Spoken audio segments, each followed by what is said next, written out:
Vamos voltar então aqui para a questão das credenciais da ciência na visão do Popper.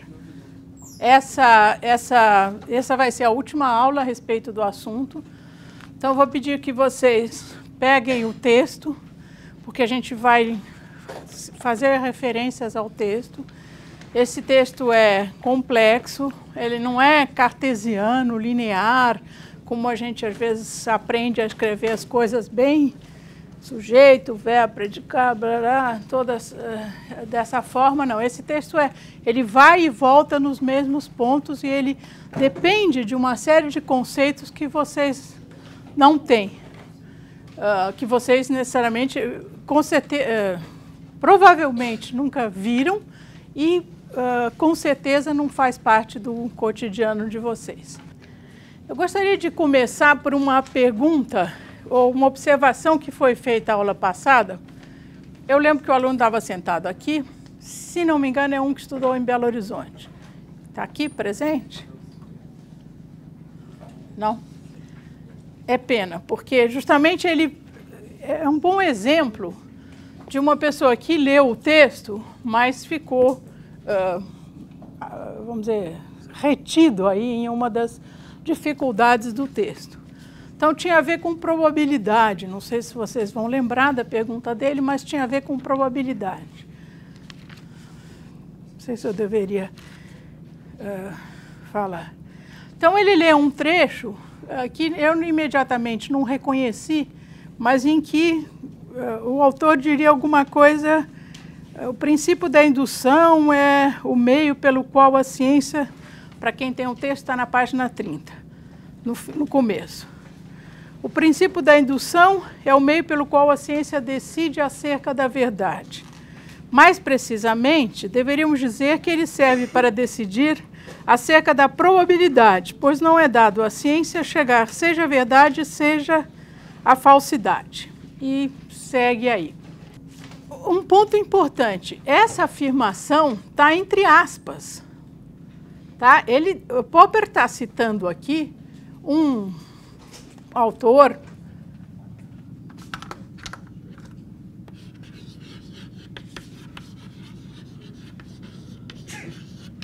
chamado Reichenbach, ou alguma coisa assim. Esse Reichenbach foi considerado fundador do Círculo de Berlim. É um círculo semelhante ao Círculo de Viena e que também teve vida breve por causa das guerras. E ele chegou a participar de alguma reunião no Círculo de Viena. E justamente ele traz a atenção para a questão da probabilidade. Popper escreve quase toda a segunda parte deste livro, pensando na questão da probabilidade, abordando a questão da probabilidade. Já disse para vocês, é complicadíssimo, não pretendo que vocês entendam.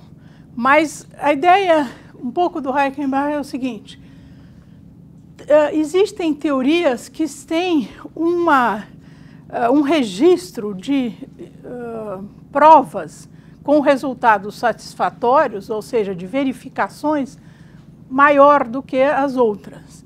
Essas teorias são mais prováveis, né? Então, nesse sentido, a gente deveria depositar, essas são melhores teorias, a gente deveria depositar mais confiança nessas teorias.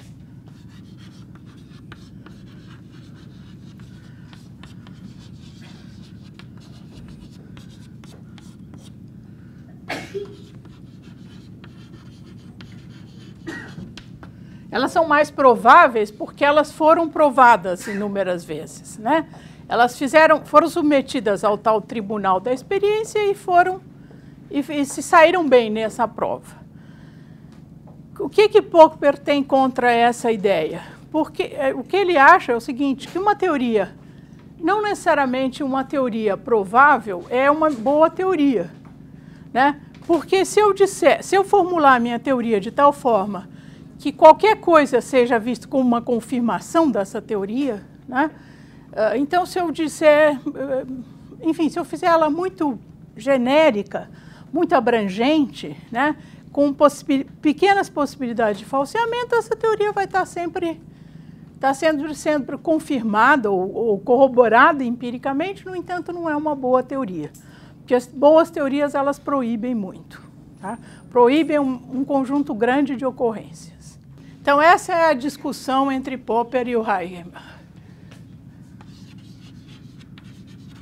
Eu mencionei também um dos membros do Círculo de Viena, esse, de fato, participou do Círculo de Viena sempre e emigrou para os Estados Unidos, foi para Chicago. Esse indivíduo chamado Carnap. Então, ele propõe uma coisa parecida com esse do Reichenbach, em que ele diz o seguinte, olha, uma teoria que a gente testa várias vezes e sempre se sustenta é uma teoria... a gente pode depositar confiança nessa teoria. Portanto, ele fala em graus de confirmação.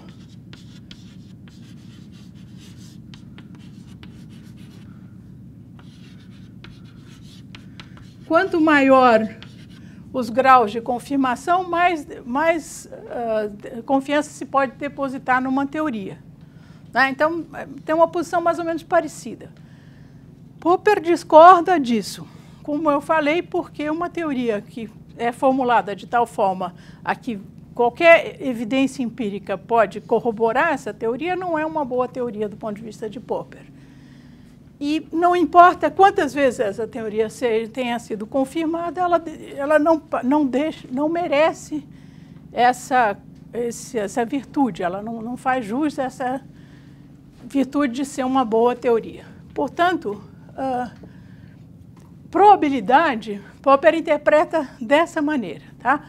Não resolve a questão para ele. E ele elabora muito mais sobre isso na segunda parte do livro. E, fundamentalmente, o raciocínio é o seguinte, digamos que eu não diga que todos os cisnes são brancos, e sim que a grande maioria dos cisnes é branco, essa grande maioria definindo acima de 80%. Quantos cisnes eu tenho que enxergar ou que observar para provar essa proposição? Tá? Como é que eu consigo esgotar o universo? De qualquer forma, tem essa questão aí envolvida. Tá? Bom, então vamos prosseguir. Já tinha dito a aula passada que a negação, acho que sim, que a negação de enunciados, eu fiz a distinção entre enunciados universais e enunciados existenciais. A negação de enunciados estritamente universais é um enunciado,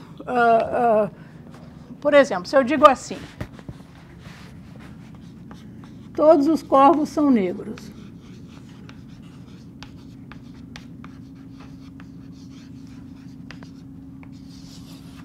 Tá?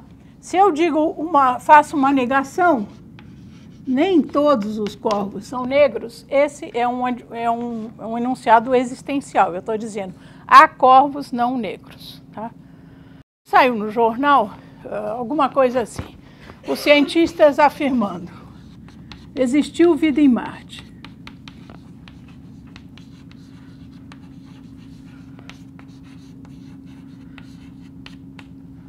Tá? Eu queria fazer duas observações sobre essa afirmação. Primeiro, aqui você está falando de um enunciado existencial, você está asseverando a existência de alguma forma de vida em Marte. E, portanto, é um enunciado existencial. Tá? Ele pode ser verificado, mas não pode ser falseado, pelo que a gente disse aqui antes. E uma outra coisa que eu queria chamar a atenção é que nós estamos falando do passado. Né? No passado, existiu vida em Marte. O que quer dizer isso? Que na verdade, isso é uma previsão também. Cairia na categoria da que a gente chama de previsão na ciência, embora seja previsão sobre o passado. Certo? Quer dizer, uma teoria histórica, ela pode fazer previsões sobre o passado. Tá? Então, só fazer essa observação, porque ela vai ser útil mais adiante no curso. Bom,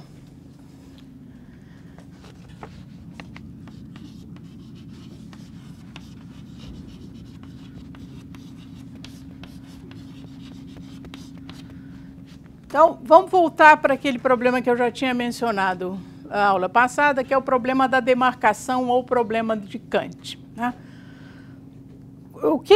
De que se trata? Por que Popper está propondo isso como grande problema a ser resolvido ao lado do problema de Hume ou do problema da indução?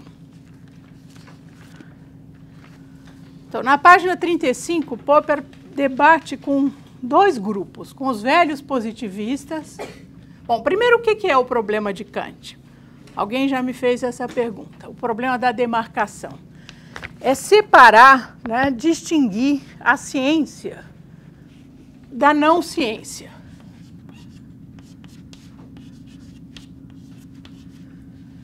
Ou dito de outra forma, como ele diz aqui no texto, separar a ciência da metafísica e da lógica e da matemática, né? Bom, então lógica e matemática não são ciências? É claro que são, mas aqui ele está falando de ciência empírica.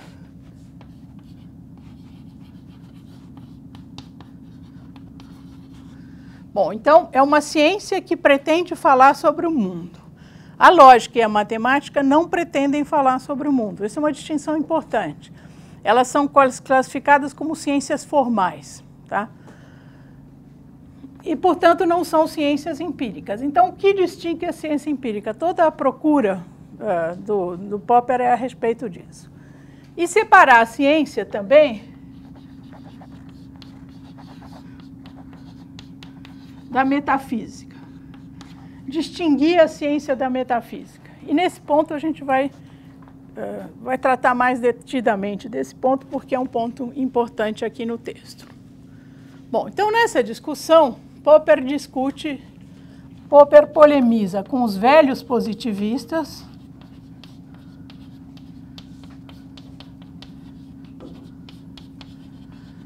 quem são esses velhos positivistas? Comte, por exemplo, para os quais a ciência era um conjunto de proposições, como ele diz aqui, de conceitos derivados da experiência. Então, conceitos que refletissem a experiência. Então, corvo é um animal assim assado, uma ave, e de cor negra. Tá? Então, ele discorda disso, mas discorda também dos novos positivistas.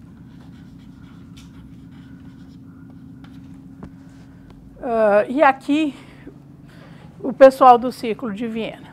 Tá? Então, ele discorda dos novos e discorda dos velhos e discorda dos novos. Para os novos, eles já admitem a ciência como um sistema de enunciados. Então, aqui eram noções.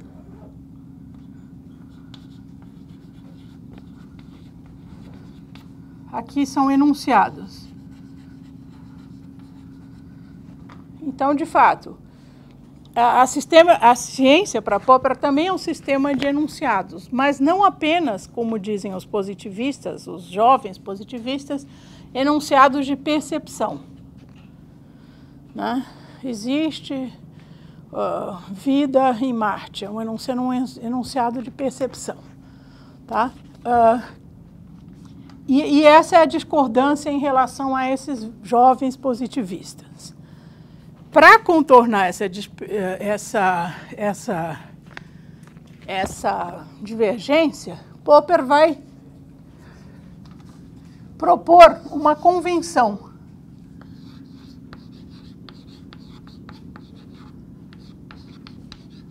Ou um conjunto de convenções. O método que ele propõe é um método que é uma convenção.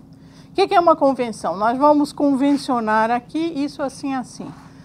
Vamos combinar, numa linguagem de hoje seria, vamos combinar. Vamos combinar que o método da ciência é esse, ou aquele.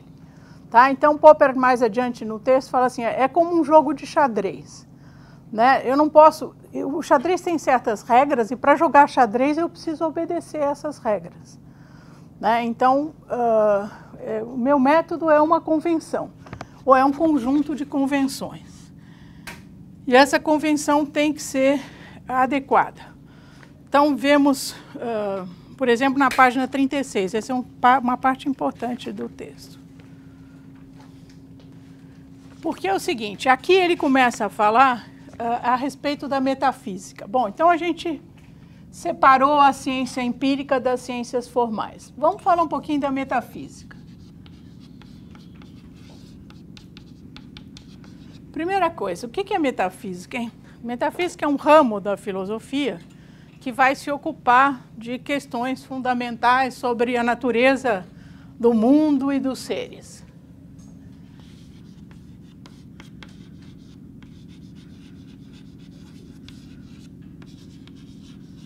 É o ramo mais tradicional da filosofia, o ramo mais central aí da filosofia. A metafísica hoje em dia é separada em duas partes, a ontologia, que vai se ocupar da classificação dos seres, né, e o que são os seres e como é que eles se classificam, e da cosmologia, que vai tratar da natureza do mundo. Então, isso é a classificação contemporânea hoje em dia. Acontece que a metafísica também ficou muito associada a sistemas de explicativos que não fazem referência a evidências empíricas, ou que prescindem de sustentação em evidências empíricas. Com o desenvolvimento da ciência, com o advento do empirismo no século XVII, passou-se a considerar extremamente importante para realmente conhecer, observar empiricamente, fazer testes empíricos e tal. A metafísica está além disso, ou aquém, como queiram.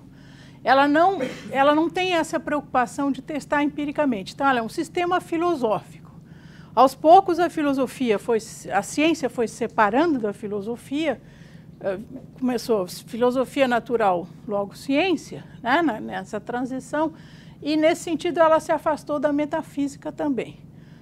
Então, nesse texto aqui, a metafísica está muito associada a crenças, né? Crenças a respeito do mundo, a respeito dos seres, etc. E aí é uma distinção importante entre o Popper e o Círculo de Viena. Aquele Círculo de Viena simplificado, né, interpretado de uma forma até simplista, que eu mencionei para vocês. Porque o Círculo de Viena fala que a ciência precisa ser claramente demarcada da metafísica. A ciência tem que estar livre de noções metafísicas. E Popper não aceita isso. Portanto, ele distingue, ele acha que é diferente da metafísica, mas no corpo da ciência pode haver noções metafísicas. Não tem importância, certas crenças a respeito do mundo. Porque vamos dizer, essa teoria construída dessa forma pode ser testada empiricamente e pode, eventualmente, ser rejeitada. Popper diz o seguinte, olha, tem concepções metafísicas que foram importantíssimas para o desenvolvimento da ciência, né? Então, por exemplo, quem aqui já ouviu falar da pedra filosofal? A pedra filosofal faz você viver para sempre. Vai servir para sempre? Faz você viver para sempre. Ah, faz você viver para sempre, tá. Contém todo o conhecimento do mundo. Contém todo o conhecimento do mundo. O que está ligado à pedra filosofal nesse sentido? É o elixir da longa vida, exatamente, né? Como é que você vai conseguir viver eternamente, prolongar indefinidamente a vida?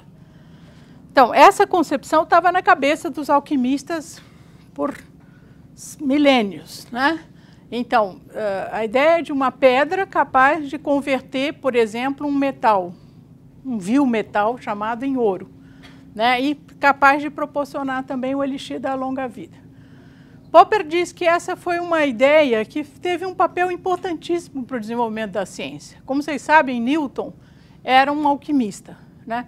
Então, do lado das concepções científicas que ele legou para a humanidade, ou do lado não, ao mesmo tempo, ele estava tentando produzir em laboratório essa pedra filosofal.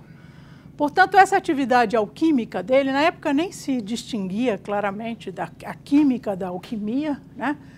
Foi uma atividade fundamental para o desenvolvimento da ciência. Portanto, não tem problema que exista uma crença na base da minha ciência. Desde que a minha teoria, uma vez construída com base nessa crença, num determinado momento, seja efetivamente submetida a teste, essa é uma boa teoria. Tá? Então, vamos buscar aqui no texto alguma coisa em que ele fala isso. Então, a metafísica não é apenas sofistaria ou ilusão, que ele usa lá as palavras do Hume para dizer isso. Na página 39, por exemplo. Leia aí para mim esse parágrafo que começa: admito com sinceridade que, ao formular minhas propostas, fui guiado por juízos de valor e por algumas predileções de ordem pessoal. Mas espero que as propostas se tornem aceitáveis para os que apreciam não só o rigor lógico, mas também a ausência de dogmatismos. Para os que se importam com as aplicações práticas, mas se interessam ainda mais pelas aventuras da ciência, pelas descobertas que, uma após a outra, nos acareiam com novas e inesperadas perguntas, obrigando-nos a tentar encontrar respostas novas e insuspeitadas. Continua um pouquinho. O fato de juízos de valor permearem minhas propostas não quer dizer que eu estou incidindo no erro de que acusei os positivistas, o de procurar matar a metafísica, desconsiderando-a. Não chego nem mesmo a asseverar que a matemática careça de importância para a ciência empírica. Com efeito, é impossível negar que, a par de ideias metafísicas que dificultaram o avanço da ciência, têm surgido outras, tais como as relativas ao atomismo especulativo, que o favoreceram. Encarando a matéria do ponto de vista psicológico, inclino-me a pensar que as descobertas científicas não poderiam ser feitas sem fé em ideias de cunho puramente especulativo, e por vezes assaz nebulosas, fé que, sob o ponto de vista científico, é completamente destituída de base e, em tal medida, é metafísica. Quer dizer, o que ele critica o ciclo de Viena é o seguinte: o ciclo de Viena fala, não, fora com a metafísica, a ciência começa onde acaba a metafísica. No entanto, essa metafísica dá a volta e entra pela porta dos fundos. Ele tem uma imagem num determinado ponto que diz isso. Por quê? Na hora que eles observam uma verificação de uma teoria, observam uma evidência empírica favorável à teoria e concluem que, portanto, a teoria é verdadeira, essa é uma crença metafísica, que não se sustenta do ponto de vista lógico. Tá? Então, Popper não tem essa pretensão, não tem essa... não distingue, porém não demarca, no sentido de estabelece uma linha divisória que não pode ser transpassada entre ciência e metafísica, ciência empírica e metafísica. E ele critica o ciclo de Viena porque pretende estabelecer, mas de fato não consegue fazer isso.